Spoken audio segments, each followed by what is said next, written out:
Welcome to Child Abuse Awareness with Darlene J. Clark.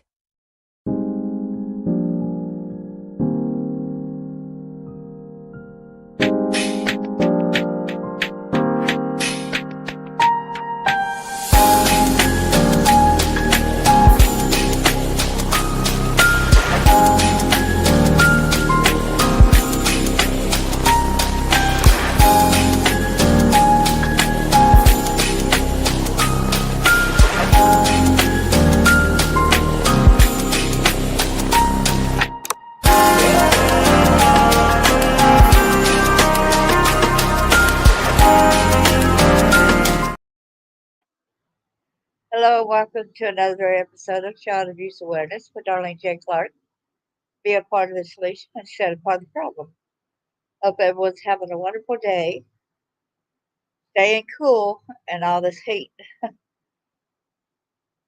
Without further ado, let's get the copyright disclaimer. Under Section 107 of the Copyright Act of 1976, allowance is made for purposes such as criticism, comment, news reporting, teaching, scholarship, and research. Fair use is a use permitted by copyright statute that might otherwise be infringing. Nonprofit, educational, or personal use tips balance in favor of fair use. We all here, we call ourselves child abuse advocates, and we're united when we come in here and we discuss and we do things to try to help out. Help me sign is right there on the screen at the moment. Take note of that. Okay? I appreciate it. Don't forget to hit the thumbs up. Please like, subscribe, and share. These four adults in today's story in Florida, they caged and abused 10 foster kids. One of the foster kids that they went looking for was at the birth parents. So, needless to say, that one was safe away from these culprits. At the disclaimer, mature audiences, graphic details, accusations in this party are presumed innocent until proven guilty in a court of law. I hate saying that, but I'm supposed to say it. In Isaiah 1:17, learn to do right, seek justice, defend the oppressed, pick up the cause of the fatherless, and plead the case of the widow. Without further ado, let's go ahead and share the screen. I got different news because of the fact that the titles are different. But here is a one that actually says caging up and sexually abusing, okay? The family of four accused of caging up and sexually abusing adopted foster children. This is the father right here of the family. This is the mother. This is their oldest biological child, and that is the youngest biological child, 21 and age 19. This happened in Fort White, Florida. A family of four is accused of caging up and sexually abusing foster children in Florida, according to authorities. Court records show that Brian and Jill Griffith, along with their biological children, 21-year-old Dylan and 19-year-old Liberty Griffith, were arrested Thursday after investigators found numerous abused children at their home in Fort White. Left to right, Brian and Jill Gilfreth, ages 47 and 41, along with their biological children, Dylan and Liberty, ages 21 and 19, were arrested on a charge of cruelty towards a child. How about towards all these children, right? Not a child. Make it stick even further.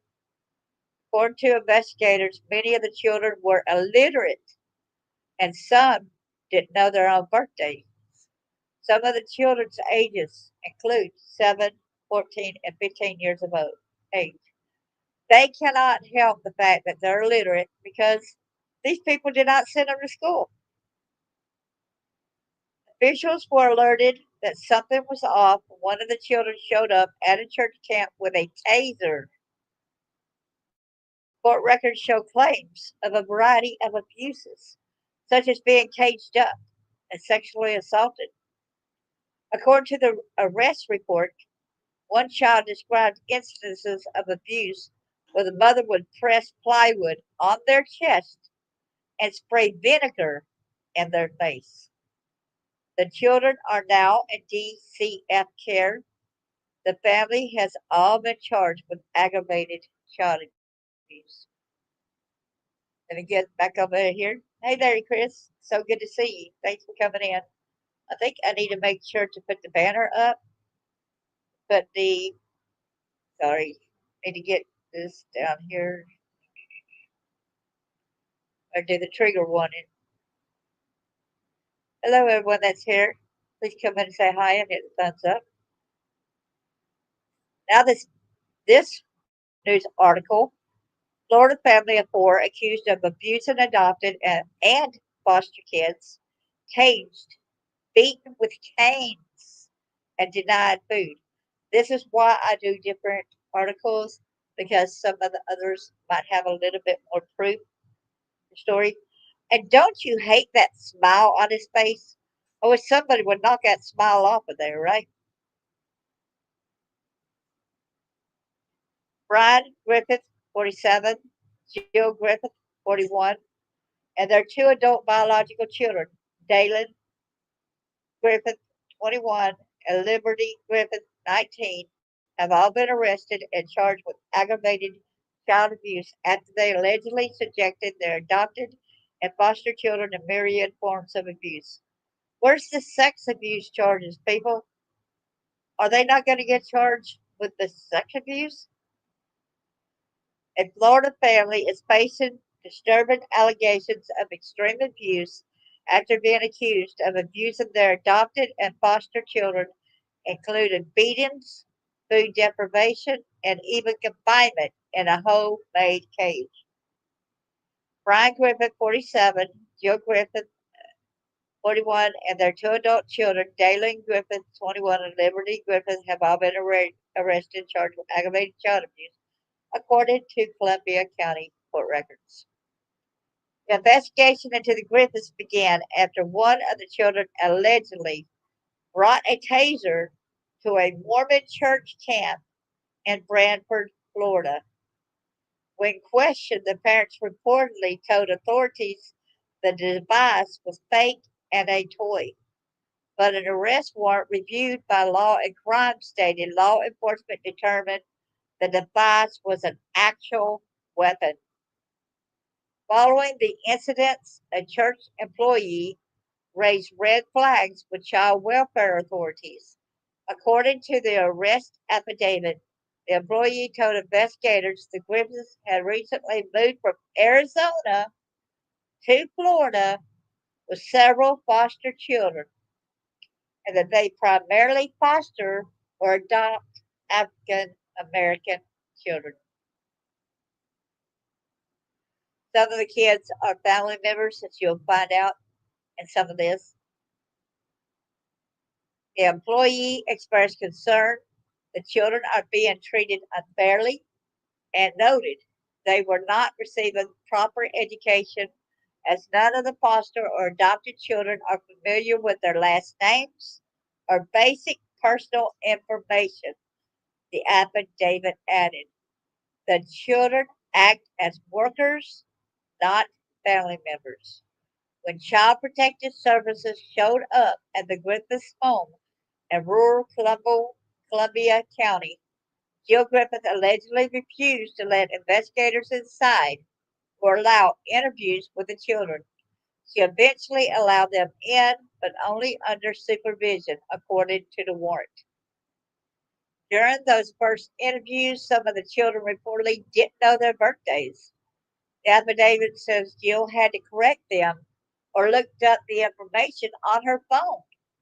She allegedly ended the interviews early, telling officials she wanted to consult with her attorney. Authorities also noticed a child who is expected to be present was missing. That's the 10th one that I was talking about a little while ago. Jill reportedly claimed the child had never been in Florida, but one of her children corrected her.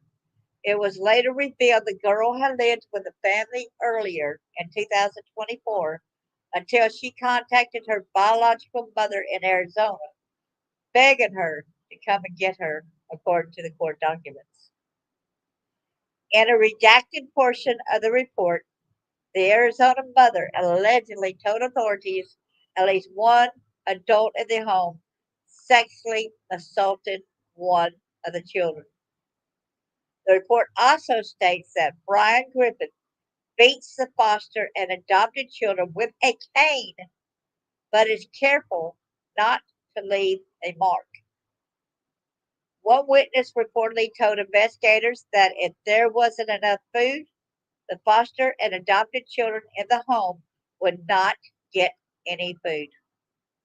The Griffiths reportedly had five biological children, three adopted children, and one foster child. All children were removed from the home earlier this month. During a therapy session, a 14-year-old boy alleged he was caged in his bunk bed at home as punishment. According to the warrant, he said the adults would use a piece of plywood to cover the opening to his bottom tier bed, even at night, and he often had to wait until morning to use the bathroom. That story right here where it says 7 arrested, that's that one in Alabama in Bibb County. The boy also reported that his mother occasionally asked him to scooch out of his bed and lie on the floor, during which she presses the plywood sheet onto his chest and back as a form of punishment, resulting in splinters that caused injury, the affidavit stated. Can we do that? Who wants to volunteer holding her down? And who wants to volunteer about pushing it into her where make sure that she gets some of the sharper splinters, right? Who wants to volunteer for that? I'm sure some of y'all would. The boy lifted his shirt and pointed to several scars from his punishment. On one occasion, the boy claimed that when he banged on the plywood to be let out, his mother unscrewed the plywood, leading him to believe he would be freed. However, she then instructed him to lie back down and press the plywood onto his chest before fastening it again. So she must have put it right on him where the screw part had went in. That's where the splinter part be, right? The boy also said he'd been sprayed, I meant to say sprayed, not prayed, sprayed in the face with vinegar as punishment. Two younger children, ages 9 and 7, shared nearly identical accounts. The 14-year-old, they said, was confined to his bed most of the day and night, only let out for lunch, dinner, whenever he wants to play, and sometimes on his brother's request. A green drill was reported used to secure the plywood in place. The parents allegedly told investigators this was done because the boy has a tendency to steal. Well, if you would feed him, he wouldn't have to go in there and steal food. If you would not starve him, you are to feed the children. They're hungry, they're starving. Another sibling said her caged brother likes it in his bed and sleeps a lot. Wow. You know they ain't gonna like it in their bed and be caged like, right? Two teenage girls, ages 14 and 15, also backed up the claims about the bunk bed confinement. The 14-year-old girl also revealed she had not attended school for 6 or 7 years, was uncertain of her current grade level, and mentioned that she is illiterate. She claimed her mother once sprayed her before bed with vinegar, said the vinegar burnt her eyes, making her cry herself to sleep. I wish I could give her a big hug. The 15-year-old girl shared another alleged disparity in how the Griffiths treated their biological kids compared to the adopted and foster children cell phones. She explained that she asked for a phone, but her mother said she has to learn to read before she can get a phone, the warrant noted. How's she going to learn to read if you're not letting her go to school, huh?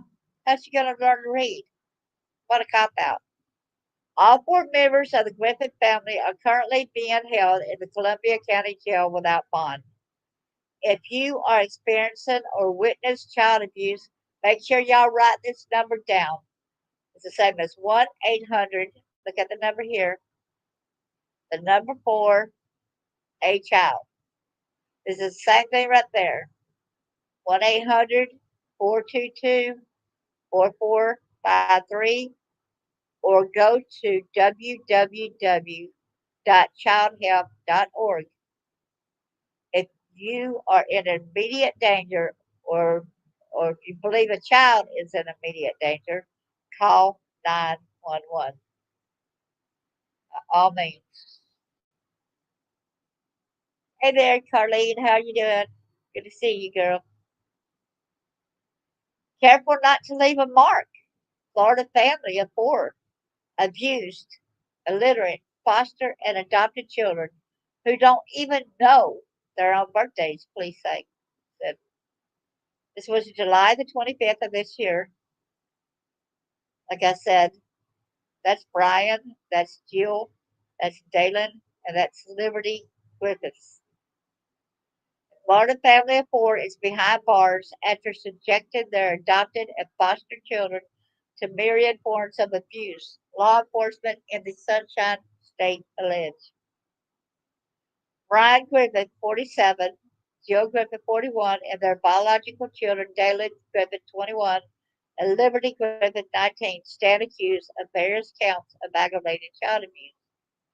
Authorities began investigating after one of the children was allegedly caught with a taser at a Mormon church camp in Brantford, a tiny town located roughly 40 miles northwest of Gainesville, Florida. The child's parents allegedly insisted the taser was fake and a toy. The law enforcement determined the device was an actual weapon, according to an arrest warrant obtained by Law and Crime. Thank you so much, Law and Crime. A follow-up visit with a church employee relayed disturbing allegations about the family and the 9 children in their home. Can y'all believe 9 children in a mobile home? Where's everybody sleeping, right?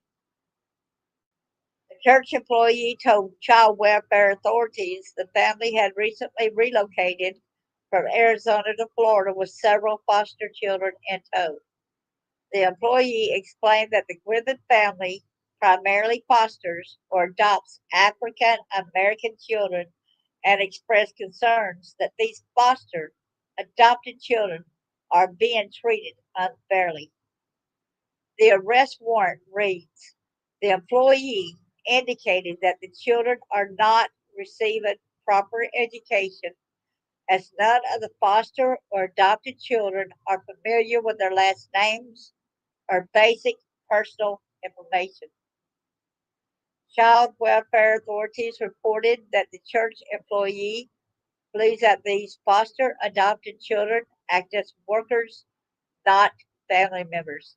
So they're being human trafficked right there because they're being forced to slave around. Okay, so they're using these kids for the labor.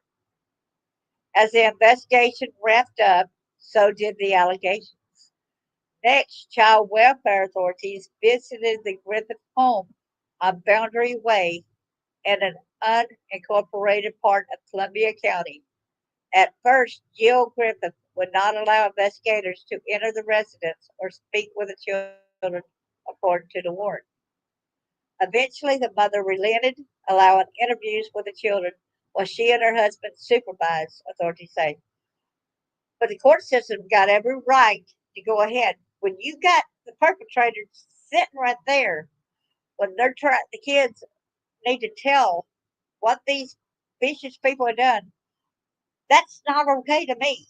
That's not okay for the parents that are the abusers to still be right there during the interview, right? During these initial interviews, however, some of the children were unfamiliar with their birth dates, and Jill Griffith had to correct them or looked up the information on her phone.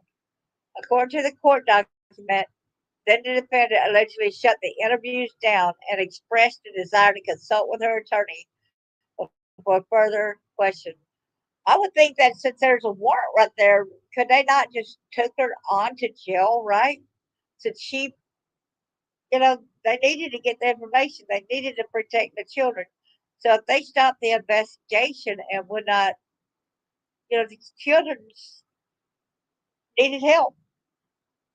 One other thing stood out to the initial investigators: a child who was expected to be present was unaccounted for. According to the warrant, when the parents were asked about this apparent discrepancy, Jill Griffith allegedly said the girl had never been to Florida, but one of her children corrected her. As it turned out, the girl had been with the family in 2024 until she called her mother, who lives in Arizona, begging her to come get her, the warrant alleges. And I pray that that mother is treating this child good. In a heavily redacted section of the court document, the Arizona based woman relayed allegations of at least one adult committing sexual assault against at least one child in the Griffith household. Another section of the document alleges Brian Griffith beats the foster and adopted children with a cane, was careful not to leave a mark. Griffiths are also alleged to treat their foster and adopted children differently in terms of food, according to one witness. She reported that if there wasn't enough food, the foster and adopted children in the home would not get any food, the warrant reads. The warrant goes on to note that Griffiths have 5 biological children, 3 adopted children, and 1 foster child. The children were removed from the home in early July. Initial interviews with the children did not result in allegations, according to the warrant. Then one 14-year-old boy, during a therapy session, alleged that he is sometimes caged in his bunk bed at home as punishment. In a follow up interview with a Columbia County Sheriff's Office detective, the boy alleged a routine where his parents would use a piece of plywood. So it's routine for this to happen. Okay, it's not a 1 or 2 time thing. This is a routine that they do. Okay, would use a piece of plywood to cover up the only entrance to the bottom tier of his 3-tiered bunk bed, even at night, often making him wait until the next morning if he had to use the bathroom, according to the warrant. The boy then alleged harsher punishment from the warrant least. At length, sorry. The boy also reported that his mother occasionally asked him to scooch out of his bed and lie on the floor, during which she presses a plywood sheet onto his chest and back as a form of punishment, resulting in splinters that cause injury. The boy lifted his shirt and pointed to several scars from his punishment. The boy explained that on one occasion, when he was banging on the plywood to be released, his mother unscrewed the plywood, leading him to believe he would be freed. However, she then instructed him to lie back down and press the plywood onto his chest, followed by having him turn over so she could press it onto his back before securing him back in his bed. While talking about punishments, the boy also indicated that he was sprayed in the face with vinegar. The 2 other occupants of the 3-tiered bunk bed, a 9-year-old and 7-year-old, told essentially the same story to investigators. The 14-year-old boy is confined to his bed most of the day and night, according to the children cited in the warrant. The 14-year-old is allegedly only released for lunch and dinner whenever he wants to play, and sometimes on his brother's request. The adults in the house allegedly use a green drill to secure the plywood and keep the 14-year-old confined. because he has a tendency to steal.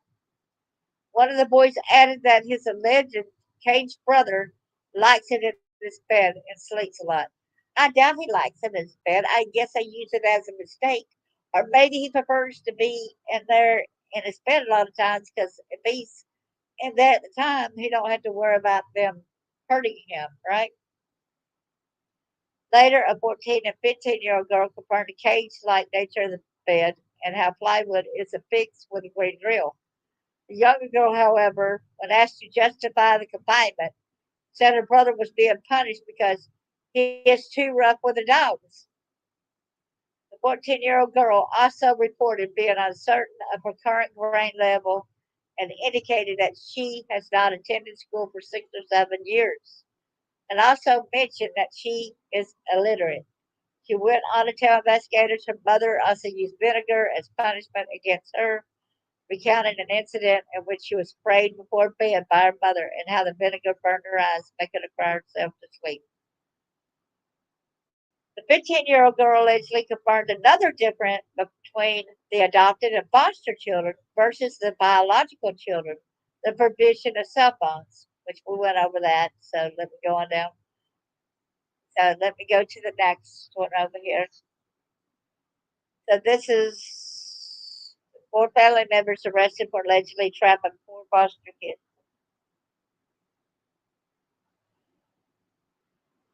I wish somebody would wipe that smirk off of his face, don't y'all? Of a Dalen's. Four adults were arrested after they allegedly subjected 9 children, 5 biological and 4 adopted, to a breath of abuse, including caging them, spraying them in the face of vinegar, and trapping them underneath plywood floorboards. I kid you not. Did you see that? And trapping them underneath plywood floorboards? According to a release from the Columbia County Sheriff's Office, deputies carried out a court-ordered pickup of 9 children from the home of Brian and Jill Griffith on July the 3rd after the conclusion of a child abuse investigation that was sparked by a mandatory reporter from the Church of Jesus Christ of Latter-day Saints in Frankfort, Florida. I want to thank whoever it was.